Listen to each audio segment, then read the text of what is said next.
Okay, we're joined now by San Jose State head coach Jamie Craighead after the Spartans fall 79-60 to New Mexico. Coach, can you start us off with an opening statement? We knew going in that was, in my opinion, the best team in our conference.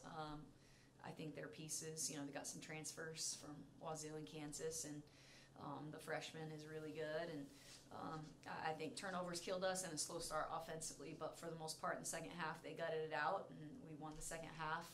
We got to go to their place, and it's going to be much tougher. So hopefully we can learn from this game and create an even better game plan. But ultimately, we got lots of open shots that we missed in the first half. If we could have hit them, I think that would have been a much closer game. And we battled and rallied in the second half. Open it up for questions for Coach. Coach, it was a physical game. There were a couple of double technicals. What are your thoughts on that? There's just a lot of talking going on.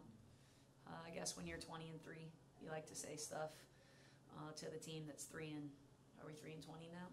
I've stopped, or 2-20. I've stopped counting. And a couple of these kids are from this area. They know each other. They've been around, and I guess they just had a lot to say. Sid on the block blocked the kid, and apparently she should have walked away or something, they said. And I don't really understand that. She turned. The kid was saying a lot of stuff. So some of it is that the officials just trying to keep the game clean. And at that point, that was a big emphasis, is let's get out of the game without anybody hurt and no elbows to the face. And Coach, you just said you think New Mexico's the best team in the conference. What is it about them that makes them so dominant?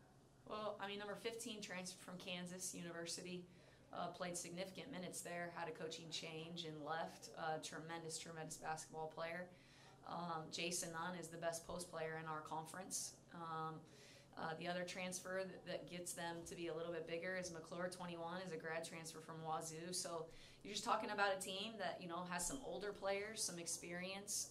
They play in front of 8,000 fans every night. I think I heard their revenue is more than their football program. So it's just a historic program that's been very successful, and that tradition helps them recruit. And they have some players that are very, very talented. Did you think the massive size difference between the two teams was a difference today? We've seen none the whole time. MK and her were both double-doubles. I really didn't think it was that big a factor. 21 doesn't score. She just gives them more size. It makes it's kind of, you see that they're bigger. I mean, points in the paint were 38-18, but a lot of drives that we didn't finish that they did, which are also points in the paint. Second chance points 14-9, so it could have been worse, I guess I should say. Utah State is a big team like that too, and so I thought we handled that part of it okay. The turnovers though, 26 turnovers makes it real tough. Okay. And Coach, how's the team feeling after coming off the court?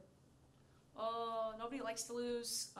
Nobody likes to lose on your home court, but as you could see, we battled, and that's probably why you got those double techs as well. Like, we weren't going to roll over, and we competed and fought for the whole second half, even though we were down. And so it's tough. It's tough to go into that locker room. I know that it hurts, but that's what sports is. A lot of people don't put themselves in a position to lose anything or gain anything, and these kids do every night when they put their uniform on. And right now, we're not coming up on the winning side, but you just got to show up the next day, and you got to keep battling. And they're learning that resiliency that most people, at their age, don't really learn. Taking it back to the first half of the game, Hurst and Nunn were the two highest scorers for NMU. What was your game plan to come in the second half? Nunn was getting some easy ones in terms of just kind of burying us on the way down the court. So we talked about picking her up higher so that she didn't have that easy post position, and getting around and not getting caught and buried, and then not giving her second chances, because I thought that she was finishing a lot on a second chance opportunity in the first half, which is what I thought we did pretty well eliminating. But we still should have been a little bit better, I think, in terms of their other post players got it going a little bit more in that second half. It seemed to me that MK picking up that third foul about midway through the second quarter.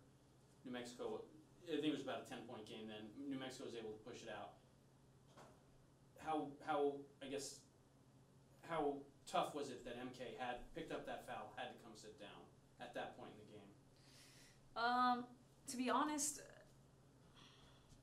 we missed a lot of shots in that period once she went out. And if we hit shots, maybe it's a 10-point game. Maybe we don't, gain that 10, but it's only 10 instead of the deficit it was. And I just really felt like in that last 7 minutes, kids were getting decent looks and they just weren't going for us. And then if they, you can't trade at that point. Like, we weren't getting stops and we weren't getting scores. That's just like double whammy on double whammy. And so it's tough for her to pick up her third foul. And I just didn't feel like I could get her out. And she went to make a play on a transition. I wish she just would have let her go, because at that point, 2 points versus, like you said, her sitting out with 3 fouls. And then I get tentative because if she picks up a fourth right away in the third quarter, it was a little bit nerve-wracking for me.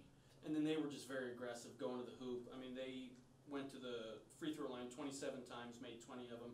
Yeah. Spartans only made 8, 17-point game or 19-point game. There's 12 right there. They're very good at that. Yeah, I mean, 15 off the dribble. She's the fastest kid in our conference. She's also the most dynamic playmaker when she gets it inside the paint. And unfortunately, you're not going to keep her out of it for 40 minutes. She's also playing in her home. I mean, she's from San Francisco, so you saw the whole crowd she had over there. She was trying to show out for them, and she obviously did. Any other questions for Coach? Coach, thank you very much. Thank you.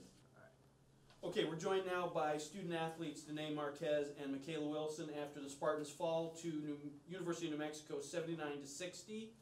We'll open it up to questions for the ladies. I'll start with Michaela. They were very big up in the post and in the paint. They had a big physical presence. Was the size of them something that was hard to defend? Did it make it hard for you guys to defend? For certain people, yeah, but not for me. Particularly because I am very strong, so like my strength makes up for my height. But when I have to switch out into like a guard and like one of my other posts are down there, it's kind of harder for them because they get buried in the paint, and she doesn't drop the ball. Number 44-9, she doesn't drop the ball, so yeah. And I'll go to Danae. Obviously, it was a very physical game. There was a couple of double technicals. What was going on the court that made it so chippy? You know, at the end of the day, it's a very competitive sport and it's a competitive game, and we have to be able to be mentally tougher than them, and we ended up feeding into it, and so double technicals happened.